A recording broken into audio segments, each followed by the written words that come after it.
December 17th, 1944, 3:27 in the afternoon.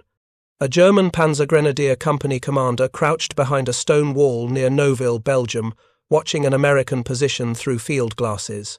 Major Wilhelm Brenner had seen plenty of Allied artillery during his 4 years of service from France to Russia and back to the West. He understood the rhythm of artillery warfare. You identified the guns, called in coordinates, waited for your own batteries to respond, and the enemy artillery fell silent or displaced to new positions. It was a mathematical equation of position, firepower, and time.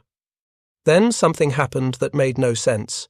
The American 105mm Howitzers that had been hammering his advancing infantry suddenly stopped firing.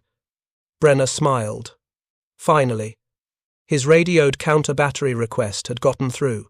The Wehrmacht's own artillery had done its job. Standard doctrine dictated that the American guns would need at least 30 minutes to relocate, maybe longer in this winter terrain.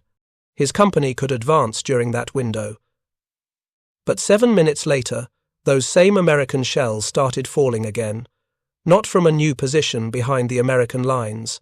From a completely different angle, over a kilometre to the east, Brenner checked his watch, rechecked his maps, calculated distances. What he was witnessing violated every principle of artillery deployment he'd learned at the War Academy. Those guns had moved more than a kilometre, unlimbered, registered, and resumed fire in 7 minutes. Towed artillery couldn't do that. Nothing could do that. Yet the shells kept arriving, methodically destroying his company's assault formation one explosive bracket at a time. If you're enjoying this deep dive into the story, hit the subscribe button and let us know in the comments from where in the world you are watching from today. What Brenner was experiencing, what thousands of German soldiers encountered across the Western Front between 1943 and 1945, was a weapon system that fundamentally changed the nature of mobile warfare. The Americans had built a howitzer that could fire while moving at 35 miles per hour on roads, 15 miles per hour cross-country, and redeploy faster than any artillery piece the Germans had ever faced. The M7 howitzer motor carriage, nicknamed the Priest by British soldiers who thought its machine gun mount resembled a church pulpit, wasn't just mobile artillery. It was artillery that moved like armour, fought like armour, and survived like armour, while delivering firepower that no German self-propelled gun could match in tactical flexibility. The story of how American artillery achieved this capability, and why it shocked German commanders who thought they understood modern warfare, reveals a deeper truth about the Second World War. Sometimes the side that moves faster wins, regardless of whose guns are more precise or whose tactical doctrine is more sophisticated. This is the story of that revelation, told through the eyes of the men who experienced it on both sides of the front line. To understand what made the M7 so revolutionary, we need to understand what artillery was supposed to do in 1944, and why the Germans believed they understood the limitations of mobile artillery better than anyone.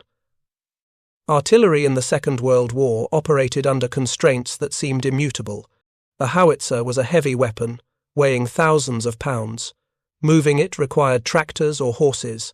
Deploying it required crews to dig trails, level platforms, and establish ammunition supply. Towed artillery could fire faster than self-propelled guns because the crew had more space to work. Self-propelled guns offered mobility at the cost of rate of fire, ammunition capacity, and crew comfort. Every army accepted this trade-off. The Germans certainly did.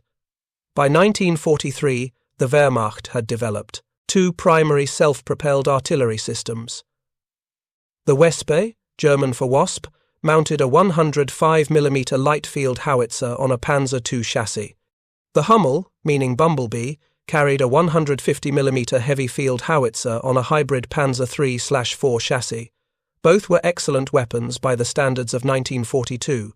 They gave panzer divisions mobile fire support that could keep pace with advancing armour.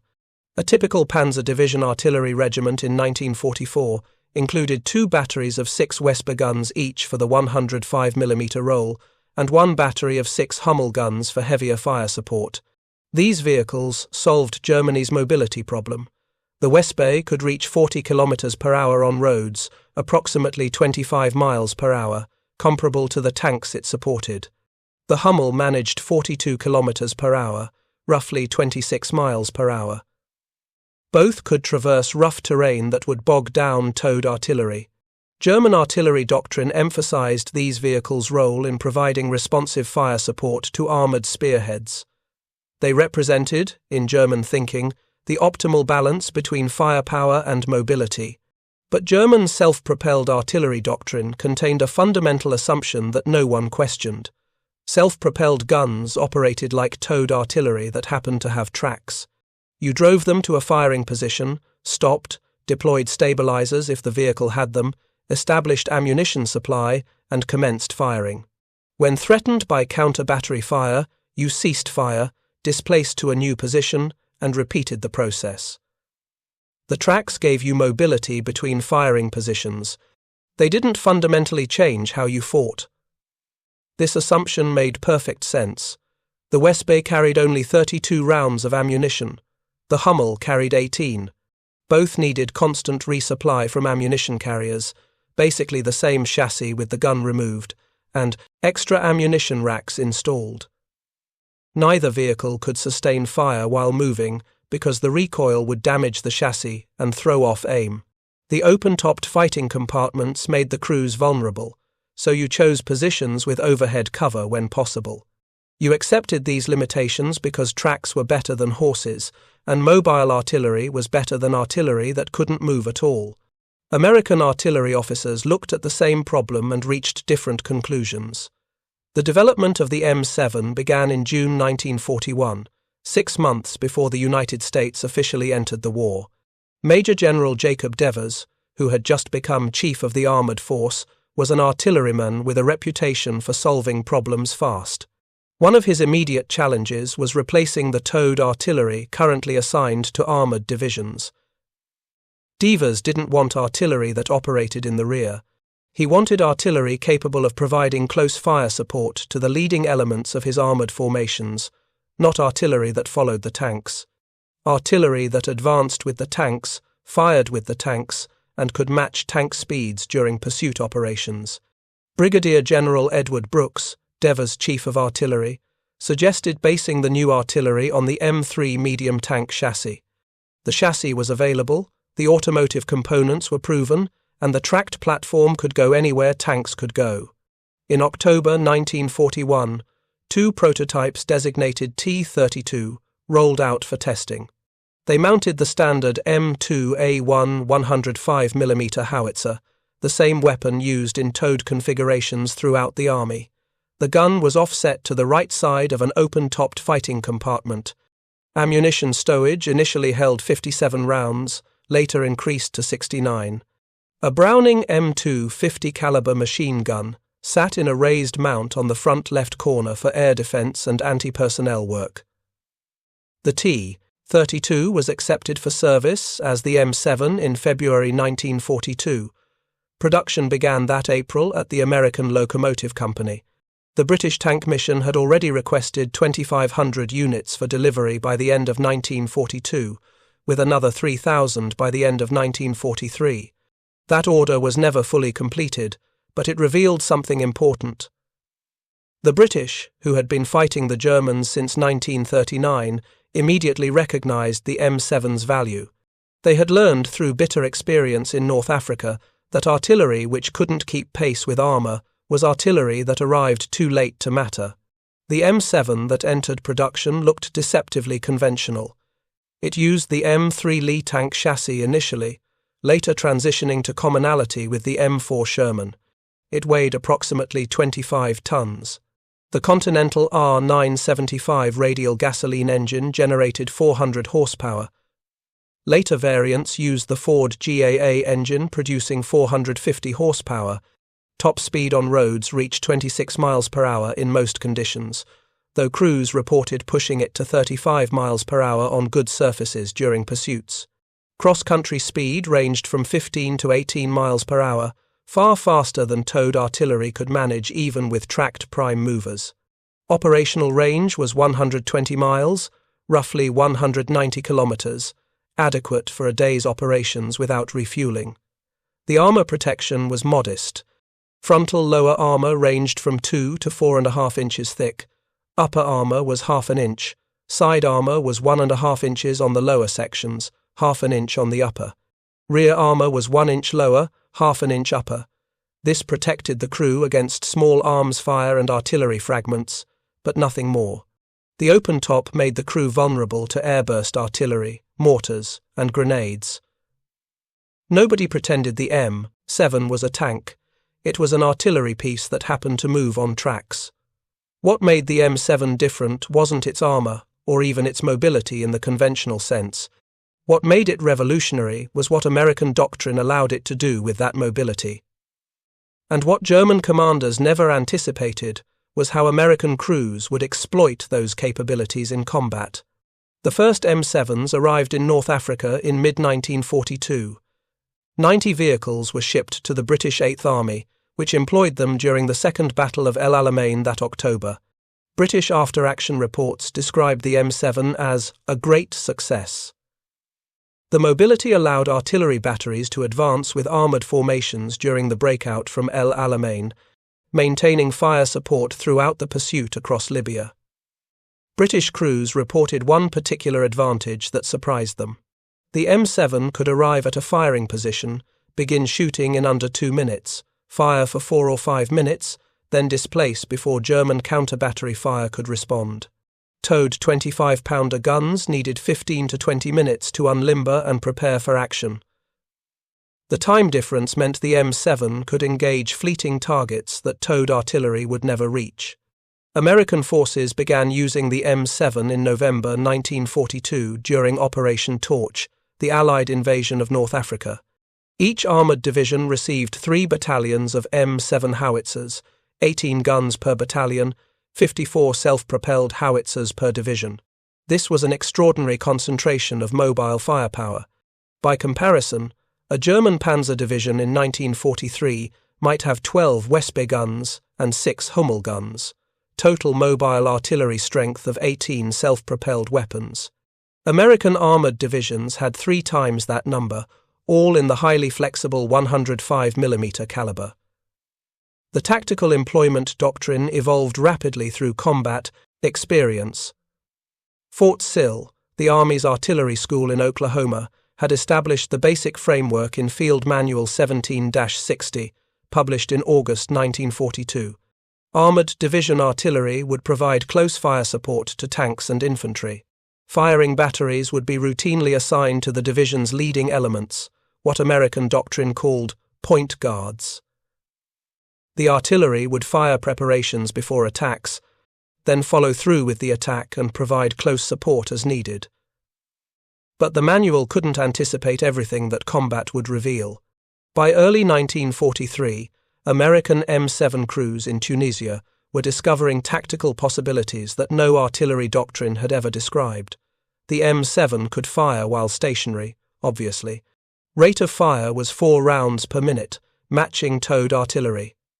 Maximum range was 12,325 yards, roughly 11,270 meters, about 7 miles. High explosive shells weighed 100 pounds and delivered devastating fragmentation effects. The gun could traverse 30 degrees right, 15 degrees left. Elevation ranged from -5 degrees to +35 degrees. None of these specifications exceeded what towed artillery could achieve. The manual predicted the M7 would operate like mobile towed artillery, a gun on tracks that happened to move between firing positions more efficiently than horse-drawn weapons. What the manual didn't predict was what happened when crew commanders started treating the M7 like a tank that could shoot indirect fire. Armoured divisions were supposed to advance rapidly, find weak points in enemy defences, and exploit those gaps before the enemy could respond. Speed was everything. The longer you stayed in one place, the more enemy forces could concentrate against you. American armor doctrine emphasized aggressive maneuver, continuous movement, and overwhelming local superiority, achieved through speed and firepower. Tanks could do this, infantry and half-tracks could do this.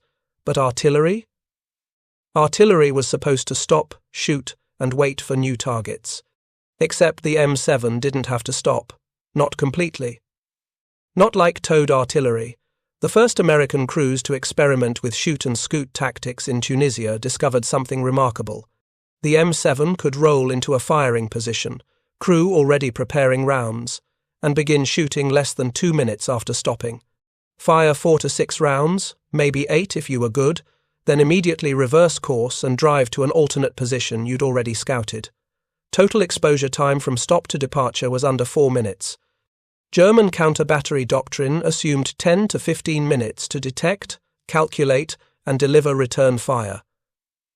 The M7 was gone before the German shells arrived. This wasn't what the vehicle was designed to do. It was what American crews figured out it could do, because the chassis and engine gave them options that towed artillery never had. And once word spread through armoured divisions that you could use M7s this way, the tactical possibilities multiplied. Forward observers with the leading tank elements could call for fire missions from M7 batteries positioned 2 or 3 kilometers behind the advance. The M7s would fire their support mission, 4 guns putting 20 to 30 rounds on target in 5 minutes, then immediately displaced to follow the advance. By the time German forces located the firing position and organized a response, the American guns were already 3 kilometers away, setting up for the next mission. This was mobile artillery in a way that German self-propelled guns could never match, not because of technical specifications, but because of how American doctrine encouraged crews to fight. The Sicily campaign in July 1943 demonstrated these tactics on a larger scale. American and British forces landed on the island with extensive M7 support. The terrain was challenging, mountainous, with roads that turned to mud when it rained. Towed artillery struggled, half-tracks got bogged down. But M7s, using the same suspension and running gear as Sherman tanks, went almost anywhere the tanks went. Artillery battery commanders reported advancing their guns right behind the lead armour elements, sometimes within small arms range of German positions, firing direct support missions, then displacing forward as soon as American infantry secured the next objective.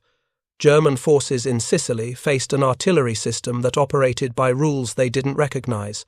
Panzergrenadier officers reported American artillery that seemed to appear from nowhere, fire devastating concentrations, and vanish before counter-battery could engage. The Germans had excellent artillery, well-trained crews, and a sophisticated understanding of indirect fire doctrine. But their doctrine assumed artillery moved like artillery, even self-propelled artillery.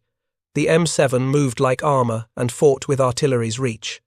That combination broke the assumptions that German tactical planning depended on. By late 1943, as Allied forces prepared for the invasion of Italy and the eventual cross-channel assault into France, American armoured divisions had refined their M7 employment to a fine art.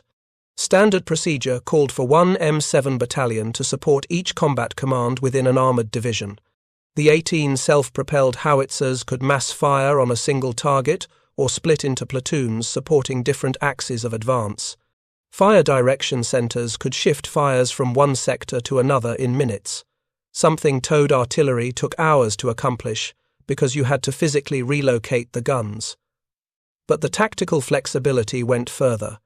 M7s, accompanying armoured spearheads, could provide immediate fire support during meeting engagements. Those chaotic encounters, when advancing forces ran into each other without prepared positions. Towed artillery required time to deploy. By the time towed guns were ready, the engagement was often over. M7s could fire within minutes of contact. In practice, this meant American armoured columns had artillery support available throughout an advance, not just at designated phase lines, where towed batteries had pre-registered. The psychological effect on German forces was cumulative. Every German officer understood that American industrial production outmatched Germany's. The Americans had more tanks, more trucks, more of everything. But quantity wasn't supposed to overcome tactical excellence. German training emphasized maneuver, concentration of force at the decisive point, and exploiting enemy mistakes. These principles had won victories from Poland to France to the early Eastern Front campaigns. Then the Americans started appearing with artillery that could maneuver like tanks. The Italian campaign, which began in September 1943 with the Allied invasion of the mainland, gave German forces extended exposure to American mobile artillery tactics. Italy's terrain favoured defence. Mountains, rivers, and narrow valleys created natural choke points that German engineers fortified into seemingly impregnable positions. The Winter Line, the Gustav Line, these defensive belts were supposed to stop Allied advances for months or years.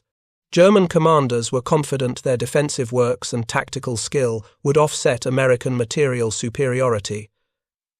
The M7 complicated that calculation considerably. Consider the battle for Monte Cassino, which raged from January through May 1944. German paratroopers and mountain troops held fortified positions on heights that dominated the Liri Valley, the avenue of advance toward Rome.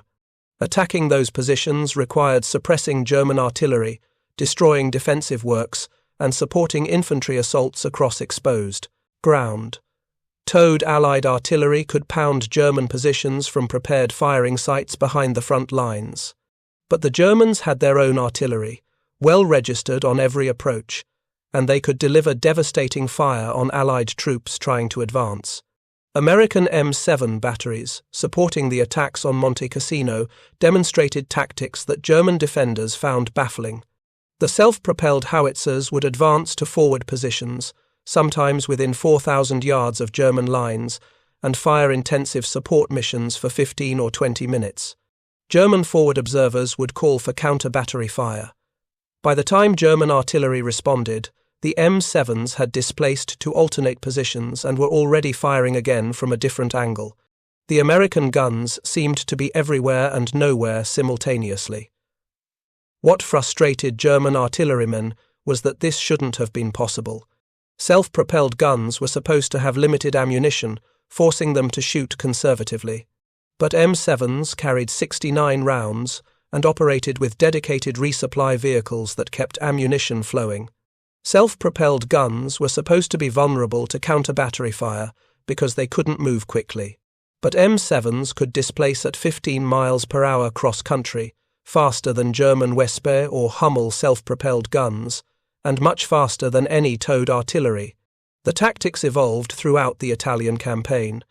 By spring 1944, American artillery battalions were coordinating M7 fire missions with airstrikes and infantry assaults in integrated combined arms operations that overwhelmed German defensive positions through sheer volume and speed of fire.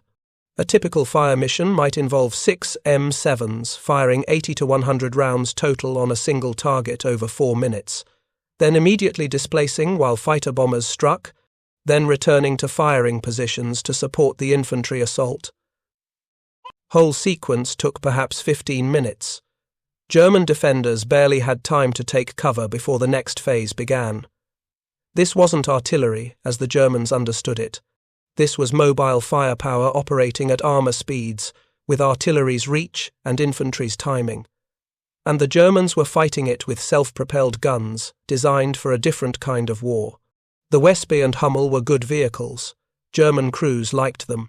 They were mechanically reliable, reasonably well protected, and could deliver effective fire support when employed according to doctrine. But German doctrine treated self-propelled artillery as towed artillery that happened to move on tracks. You drove to a position, stopped, deployed, fired your missions, packed up, and relocated. The whole process took time because you were setting up a firing battery, not conducting mobile warfare. The M7 operated under different rules. American doctrine treated it as a mobile fire support platform first, an artillery piece second. You stayed mobile, shot when needed, displaced constantly, and never gave the enemy time to fix your position. The tracks weren't just for moving between static firing positions. They were for staying alive through continuous movement. German officers who encountered American M7 tactics repeatedly reported being shocked by the speed of American artillery deployment and displacement. Reports from the Italian front described situations where German forward observers identified American self-propelled gun positions, called fire missions, and watched their own artillery shells hit empty ground because the Americans had already moved. This happened once, twice, 10 times. At what point do you stop calling it coincidence and recognize it as a systematic doctrinal difference?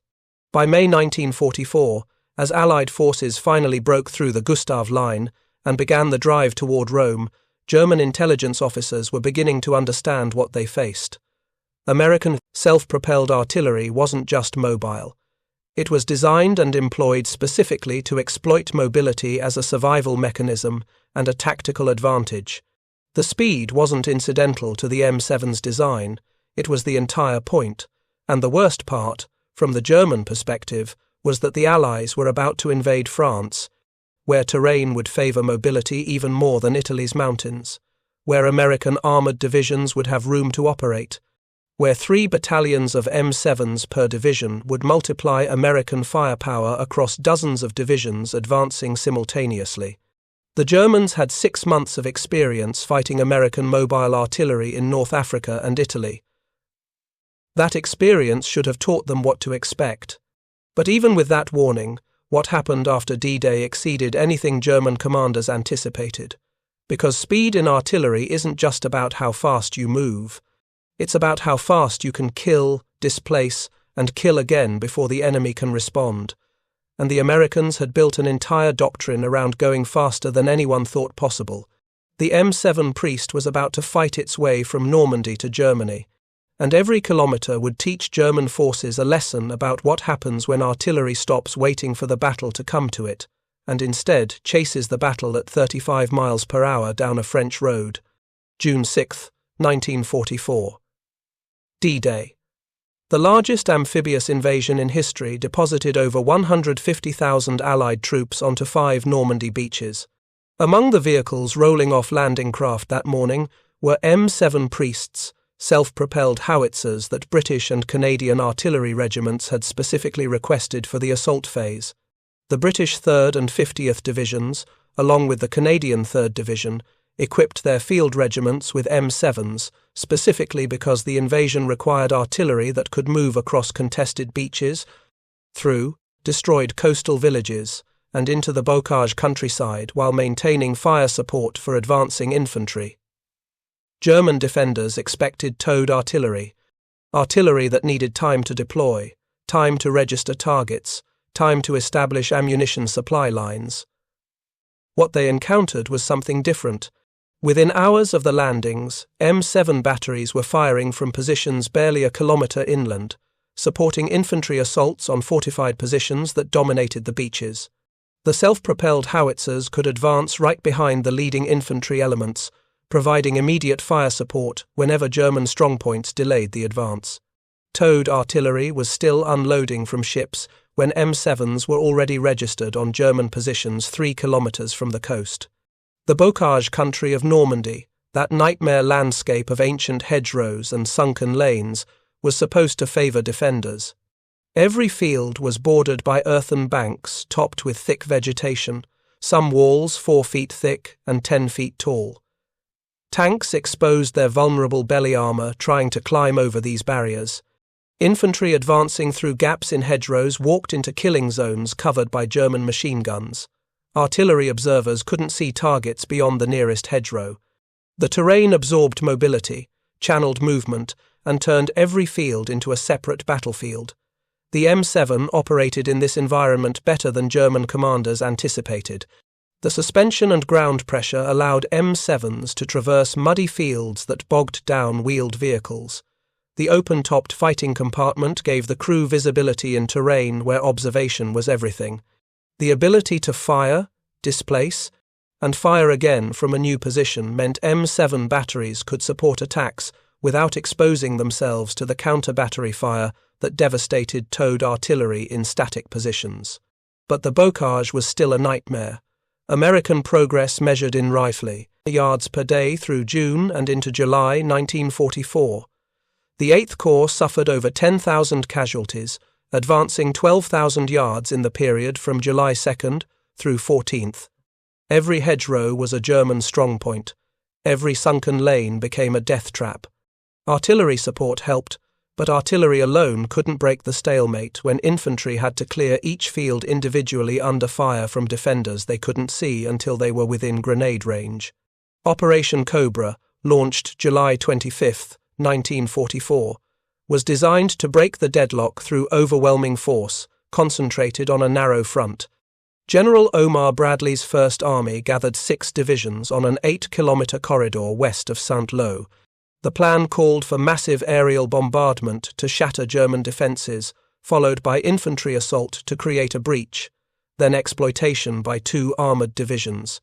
More than 1,600 heavy bombers and fighter bombers would deliver over 3,000 tons of explosives on German positions. 1,100 artillery pieces would follow up with concentrated fire. Then the infantry would attack. The M7 played a supporting role in Cobra, but that role revealed something about how American doctrine had evolved. The artillery battalions supporting the assault weren't positioned in the rear. They were deployed within 4 kilometers of the German lines, close enough that the bombers dropping their loads made American artillerymen as nervous as German defenders. The proximity was deliberate. Bradley wanted artillery support available immediately as infantry advanced, not 10 minutes later when the opportunity had passed. The bombing began at 9:38 on the morning of July 25th. General Fritz Bayerlein, commanding the Panzer Division positioned directly in the bombardment zone, later described fountains of earth erupting, a pall of dust obscuring everything, tanks overturned by the blast waves. Over 1,000 German soldiers died in the initial bombing. Command posts disintegrated, communications were severed. Survivors huddled in craters, dazed and terrified. Then the American infantry advanced, supported by artillery firing missions that had been pre-registered on German positions. M7 batteries delivered immediate fire support as infantry encountered the strongpoints that survived the bombing. German resistance was fierce initially. The 5th Parachute Division, positioned west of Panzerlehr, had escaped the bombing almost intact. Remnants of Bayerlein's division regrouped around surviving tanks and 88mm guns. American progress the first day was measured in kilometers, not the yards that had defined the previous weeks, but it was still slower than Bradley wanted. Then, on July 26th, German resistance began to crumble. 7 ruptures appeared in the German line from east to west. American armoured divisions, waiting for exactly this moment, poured through the gaps.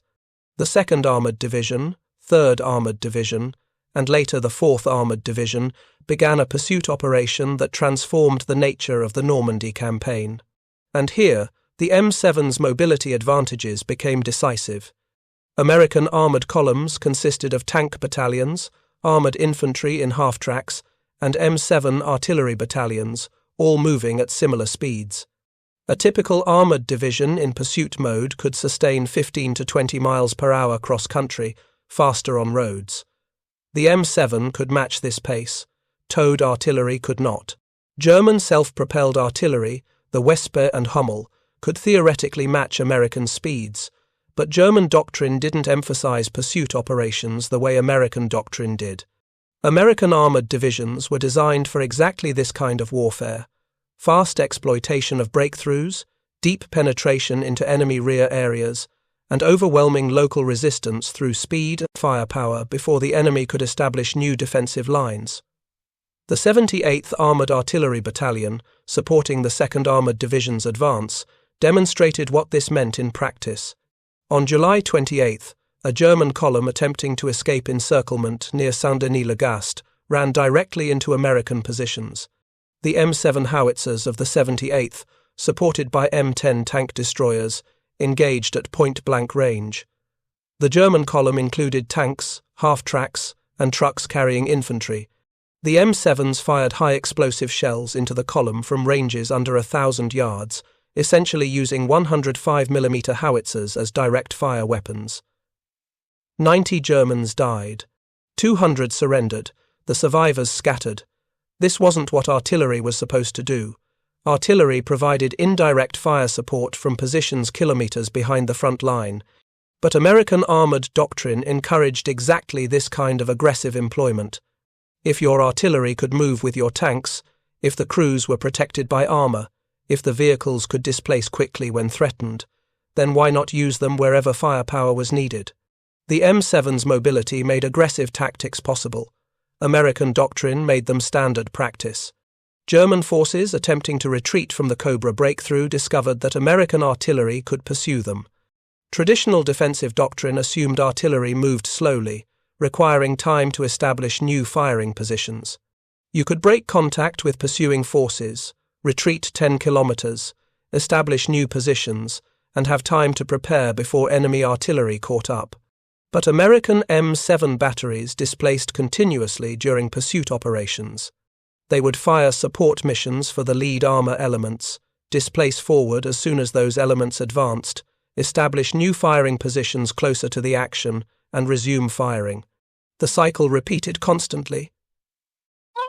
German survivors from units caught in the Normandy pocket described American artillery as omnipresent. Wherever German forces tried to establish defensive positions, American artillery shells arrived within minutes. Wherever German columns moved on roads, American artillery caught them. The Germans had good artillery, well-trained crews, and sound tactical doctrine, but their artillery couldn't match the speed of American mobile operations because German self-propelled guns weren't employed the way American doctrine employed the M7. Consider the differences. A German panzer division in July 1944 might have 12 Wespe self-propelled guns and 6 Hummel guns, 18 self-propelled artillery pieces total. A Wespe battery consisted of 6 guns plus 2 ammunition carriers. German doctrine called for these batteries to move to firing positions, establish ammunition supply, conduct fire missions, then displace when threatened by counter-battery fire. The emphasis was on positional artillery that happened to move on tracks. An American armored division had 3 M7 battalions, 54 self-propelled howitzers total, 3 times the German strength. American doctrine called for these battalions to operate aggressively, advancing with the leading combat elements, firing missions on the move when necessary, displacing constantly to maintain pressure on retreating enemies. The emphasis was on mobile firepower that operated at armor speeds. The doctrinal difference multiplied the technical advantages. The M7 could move at 35 miles per hour on roads. The Wespe's top speed was 25 miles per hour. The Hummel managed 26 miles per hour. But speed specifications mattered less than how the vehicles were employed. American M7 crews were trained to minimize time between displacement and firing. The standard was under 2 minutes from stop to first round fired. German crews weren't trained for that kind of tempo because German doctrine didn't emphasize shoot and scoot tactics. If you find this story engaging, please take a moment to subscribe and enable notifications. It helps us continue producing in-depth content like this. The pursuit across France after the Cobra breakthrough became a campaign that validated everything American armored doctrine promised. Third Army, activated August 1st under General George Patton, led the exploitation phase. Patton's divisions raced east and south, capturing territory faster than intelligence officers could update maps. Between August 1st and August 31st, Third Army advanced over 400 miles, liberated 15,000 square miles of French territory, and destroyed or captured the equivalent of 10 German divisions. The M7 made this possible in ways that aren't immediately obvious from casualty figures or territory captured. Patton's armoured divisions could advance rapidly because they had responsive fire support available continuously. When a column encountered German resistance, M7 batteries were already in position to deliver suppressive fire within minutes. When German forces attempted to establish blocking positions, American artillery could mass fires from multiple battalions on a single target faster than the Germans could dig in. When retreating German columns offered targets of opportunity, M7s could engage immediately without waiting for towed artillery to close the distance. Lieutenant Colonel Robert Patterson, commanding an M7 battalion in the 2nd Armoured Division, described the tempo. "We fired on the move when the situation demanded it. Observers identified German columns, we'd halt briefly, unleash a time-on-target mission, and move before counter-battery could respond. We destroyed entire battalions that never had a chance to establish defensive positions. This was mobile artillery warfare at a pace no army had previously achieved. The Germans had pioneered combined arms doctrine in the 1930s, and early 40s. The Blitzkrieg campaigns that conquered Poland and France relied on fast-moving armour, supported by mobile artillery and air power. But by 1944, the Americans had taken those concepts and refined them through industrial mass production, systematic training, and doctrinal development that emphasized speed and firepower over tactical elegance. German forces trying to defend against American armored spearheads found themselves fighting a defensive battle while American artillery maintained offensive pressure. Every time German units paused to establish positions, American shells arrived. Every time German commanders tried to mass forces for counterattacks, American forward observers called fire missions that disrupted assembly areas. The Wehrmacht's sophisticated tactical doctrine couldn't overcome the fundamental problem that American artillery could move faster, shoot more, and sustain operations longer than German defenders could respond. The Battle of Mortain, August 7th through 13th, 1944, demonstrated what happened when German forces tried to counterattack against American mobile operations. Hitler ordered a major offensive to cut through American lines, reach the coast at Avranches, and trap Patton's Third Army. 4 panzer divisions, including the elite 2nd SS Panzer Division Das Reich and 1st SS Panzer Division Leibstandarte Adolf Hitler, assembled for the assault. Over 100 tanks, supported by infantry and artillery, would strike the American positions held by the 30th Infantry Division. The Germans attacked at night, achieving some initial success through surprise. By dawn on August 7th, German armour had penetrated several kilometres into American lines.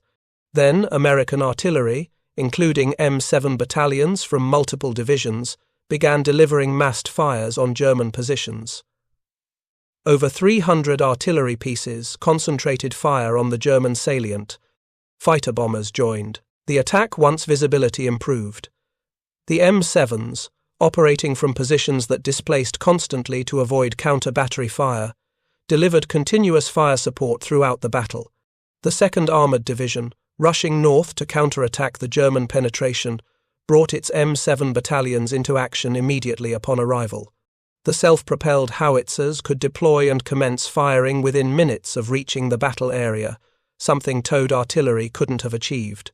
German accounts from Mortain consistently described overwhelming American artillery fire that made movement nearly impossible and counterattacks suicidal.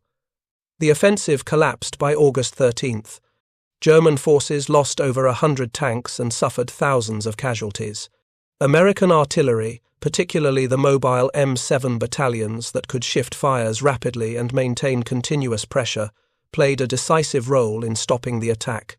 Hitler's insistence on holding positions rather than withdrawing trapped German forces in what became the Falaise Pocket, where American and Allied artillery would inflict catastrophic losses over the following weeks. By late August 1944, German forces west of the Seine were effectively destroyed. The Allies captured over 50,000 prisoners in the Falaise Pocket alone. Equipment losses included hundreds of tanks, thousands of vehicles, and hundreds of artillery pieces.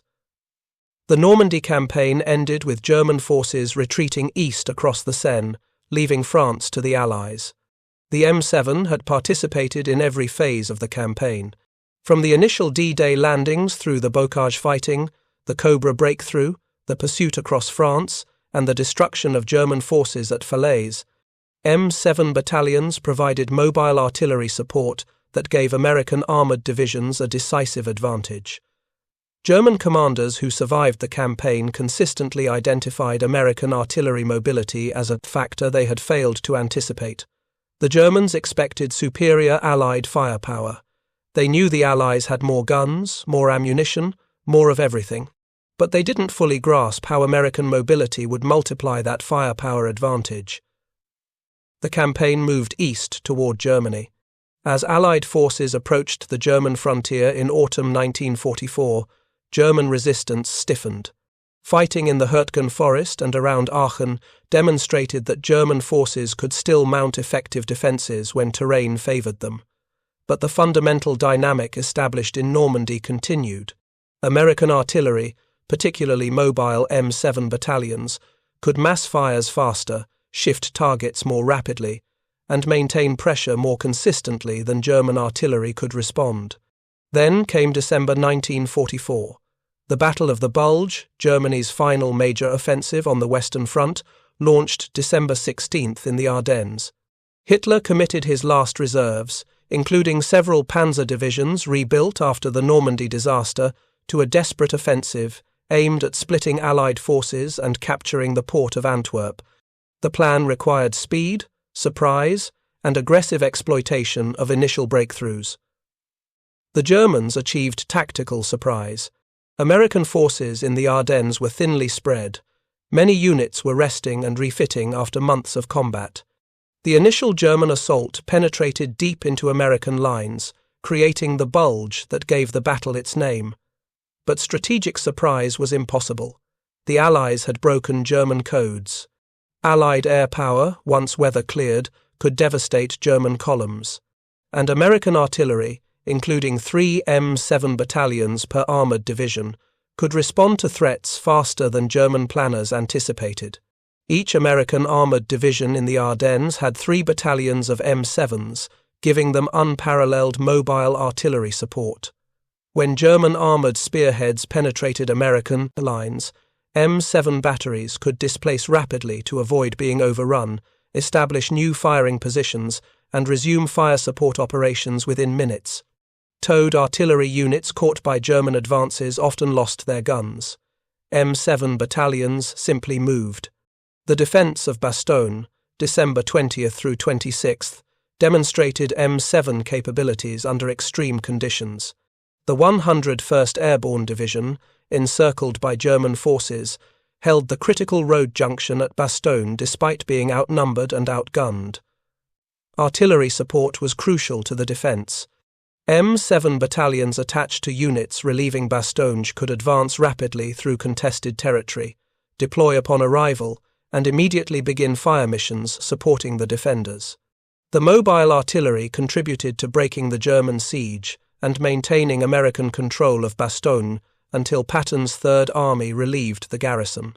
German artillery in the Bulge included self-propelled guns, towed artillery, and rocket launchers. German firepower was substantial, particularly in the first days when surprise favoured the attackers. But as American forces stabilized the front and began counter-attacking, the mobility advantage of M7 battalions again proved decisive. American artillery could mass fires from dispersed positions, concentrate on targets, then rapidly shift to new targets as the tactical situation changed. German artillery doctrine emphasized careful planning and methodical fire missions. American doctrine emphasized speed and volume. By mid-January 1945, the Bulge was eliminated. German forces retreated to their starting positions, having suffered catastrophic losses in men, equipment, and precious fuel reserves. American artillery had played a major role in containing and then destroying the German offensive. M7 mobility allowed artillery support to match the tempo of armoured combat, providing responsive fires throughout the fluid battle. The final months of the war, January through May 1945, saw American and Allied forces advance into Germany itself. The M7 continued service in every operation. The crossing of the Rhine in March 1945 involved massive artillery preparations. M7 battalions participated in these bombardments, then rapidly displaced forward to support bridgehead operations on the German side of the river. The ability to advance with leading elements, firing missions as needed, then continuing the advance defined M7 employment through the end of the war. When Germany surrendered May 8, 1945, the M7 had participated in every major American operation in the European theatre. From North Africa to Sicily to Italy to France to Germany, M7 battalions provided mobile artillery support that gave American armoured and infantry divisions a significant tactical advantage. Over 4,000 M7s were built during the war. They served in U.S. Army units, British Commonwealth forces, and Free French formations. The vehicle proved reliable, maintainable, and effective across diverse terrain and tactical situations. What made the M7 revolutionary wasn't any single technical specification. German self-propelled guns matched or exceeded M7 performance in some categories. The Hummel's 150mm howitzer delivered heavier shells than the M7's 105mm gun. German artillery doctrine was sophisticated, developed through decades of professional military education and refined through years of combat experience. The M7's revolutionary quality was how it embodied a different philosophy about what artillery should do in mobile warfare. German doctrine treated self-propelled guns as towed artillery that happened to move on tracks. You drove to positions, stopped, deployed, fired missions, packed up, moved to new positions.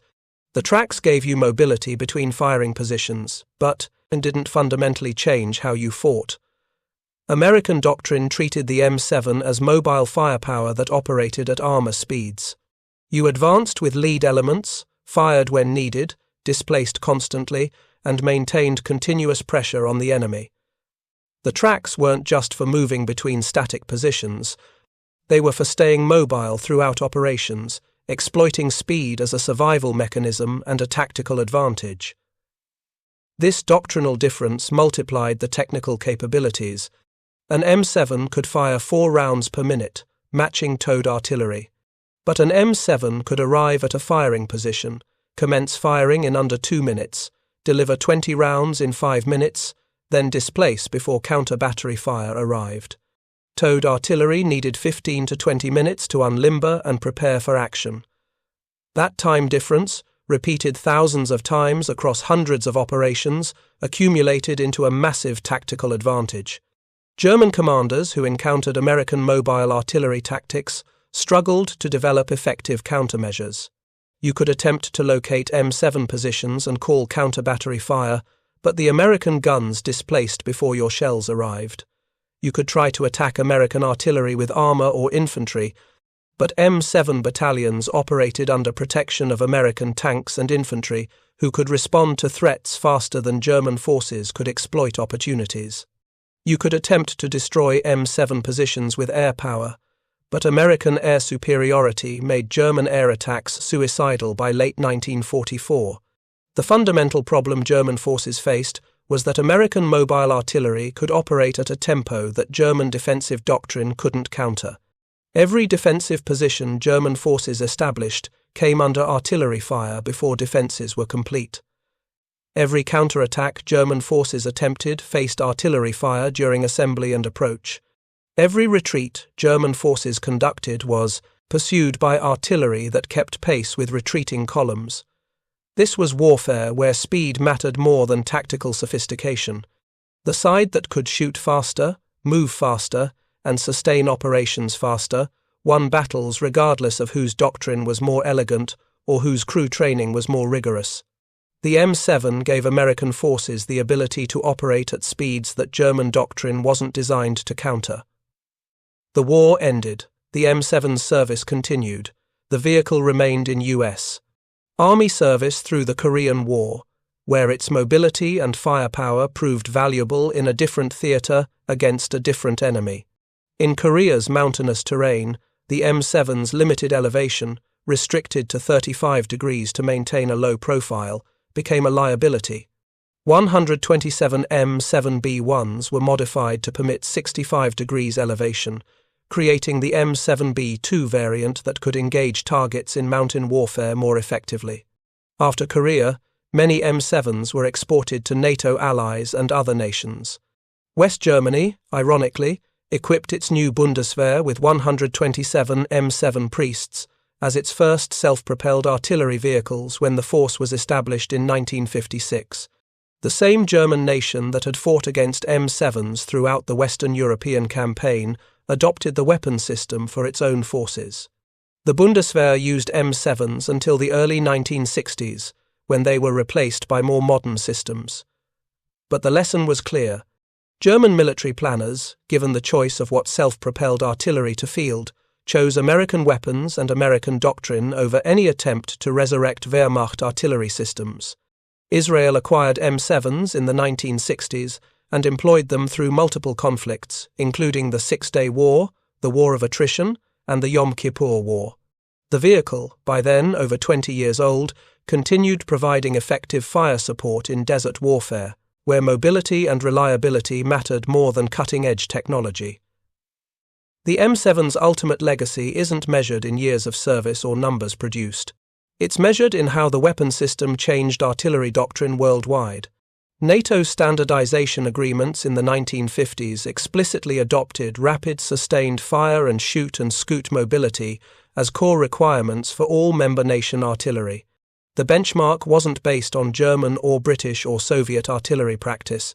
It was based on American performance in World War II, specifically the M7's demonstration that mobile artillery could operate at armor speeds without sacrificing firepower. Modern self-propelled artillery systems, from the M109 Paladin to the German PZ-2000 to countless other designs fielded by nations worldwide, all embody the doctrinal lessons the M7 validated. Artillery should move at armor speeds. Artillery should deploy rapidly, fire missions quickly, then displace before counter-battery arrives. Artillery should advance with leading elements rather than wait in rear areas. These principles weren't obvious in 1942. The M7 made them standard practice by 1945.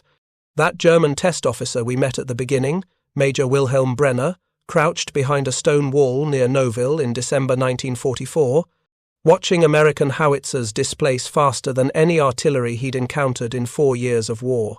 He survived the Battle of the Bulge. He survived the war. In post-war interviews, he described the American artillery he'd faced as the most effective he'd encountered on any front, not because of superior technology, but because of how aggressively Americans employed their mobile artillery. Brenner noted that Soviet artillery fired more shells.